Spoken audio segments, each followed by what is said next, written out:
ప్రపంచ ప్రసిద్ధ పుణ్యక్షేత్రం తిరుమల భద్రతపై అనుమానాలు రేకెత్తుతున్నాయి.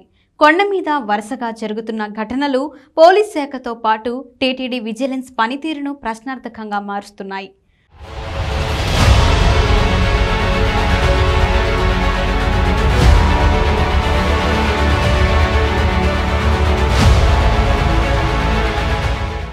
సోమవారం ఓ యువకుడు ముస్లింలు ధరించే టోపీతో అలిపిరిలో ఆపినా ఆగకుండా దూసుకుపోయాడు.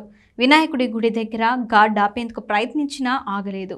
ఏకధాటిగా 22 కిలోమీటర్లు ప్రయాణించి తిరుమల జీఎన్సీ టోల్గేట్ను చేరుకోగలిగాడు. టాస్క్ ఫోర్స్ అప్రమత్తంగా ఉంటే మార్గం మధ్యంలోనే అతడిని నిరోధించగలిగేవారు.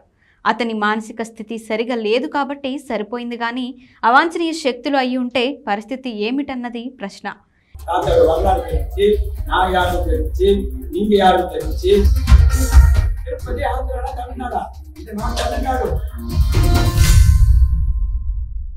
ఈ నేపథ్యంలో భద్రతకు సంబంధించిన అంశం మరోసారి తెర మీదకు తెచ్చింది. ప్రస్తుతం అనుసరిస్తున్న తనిఖీలు, భద్రతా చర్యలు ఏమాత్రం తిరుపతి నుంచి వాహనాల్లో తిరుమలకు చేరుకోవాలంటే అలిపిరి టోల్గేట్ నుంచే ప్రయాణించాలి. ఇక్కడ TTD vigilance, security, special police force, armoured reserve, హోంగార్డులు, సివిల్ పోలీస్ విధుల్లో ఉంటారు. టోల్గేట్లో వీఐపీలకు విడిగా మార్గం ఉన్నప్పటికీ వచ్చిందెవరో నిర్ధారించుకున్నాకే అనుమతిస్తారు. టీటీడీ ఉన్నతాధికారులు, వీవీఐపీలు కొంతమందికి మాత్రమే తనిఖీల నుంచి మినహాయింపు ఉంటుంది. వాహనాల తనిఖీకి, లగేజ్ తనిఖీకి వేర్వేరుగా స్కానర్లతో పాటు యాత్రికుల తనిఖీకి మెటల్ డిటెక్టర్లు ఉన్నాయి. ఫ్రిస్కింగ్ కూడా ఉంటుంది. మద్యం, మాంసం, మత్తు పదార్థాలు, హిందీయేతర మత చిహ్నాలు, వాటికి సంబంధించిన సాహిత్యం, మారణాయుధాలు, పేలుడు పదార్థాలు వంటివి కొండపైకి నిషేధం. తనిఖీల్లో వీటిని అడ్డుకుంటారు. పైకి పటిష్ట భద్రతా వ్యవస్థలా కనిపించినా ఇదంతా డొల్ల మాత్రమేనని తరచూ జరిగే ఘటనలు నిరూపిస్తూ ఉంటాయి. నిఘా, భద్రతా విధుల కన్నా ఎక్కువగా తమ శాఖకు చెందిన అధికారులు దర్శనాలు, వసతి సౌకర్యాల ఏర్పాట్లలోనే పోలీస్ వ్యవస్థ మునిగి తేలుతూ ఉంటుందనేది వాస్తవం. ఆలయ సిబ్బందితో సత్సంబంధాలు పెట్టుకున్న పోలీసులు ఏళ్ల తరబడి తిరుమలలోనే పీఠం వేసుకుని ఉండిపోతుంటారు.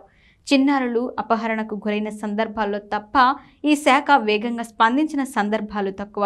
టీటీడీ విజిలెన్స్ విభాగంలో 2300 మంది సిబ్బంది ఉన్నారు.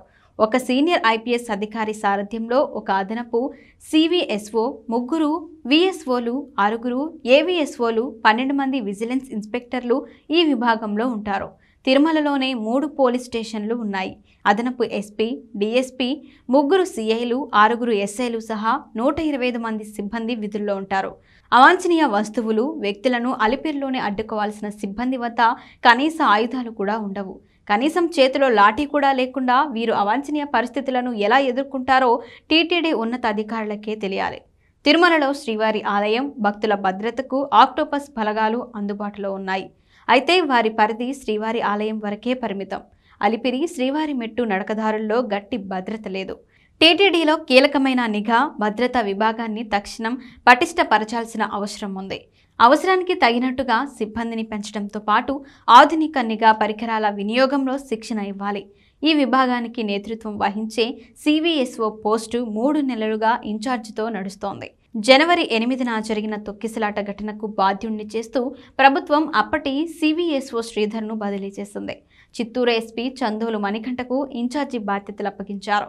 చిత్తూరు నుంచి పర్యవేక్షణ సాధ్యం కాదని ఇటీవల తిరుపతి ఎస్పీ హర్షవర్ధన్ రాజును పూర్తి అదనపు బాధ్యతలతో సివిఎస్ఓగా నియమించారు. బుధవారం టీటీడీపై జరిగిన సమీక్ష సమావేశంలో ముఖ్యమంత్రి చంద్రబాబు త్వరలో సివిఎస్ఓతో పాటు ఇతర కీలక అధికారుల నియామకం చేపడతామని వెల్లడించారు.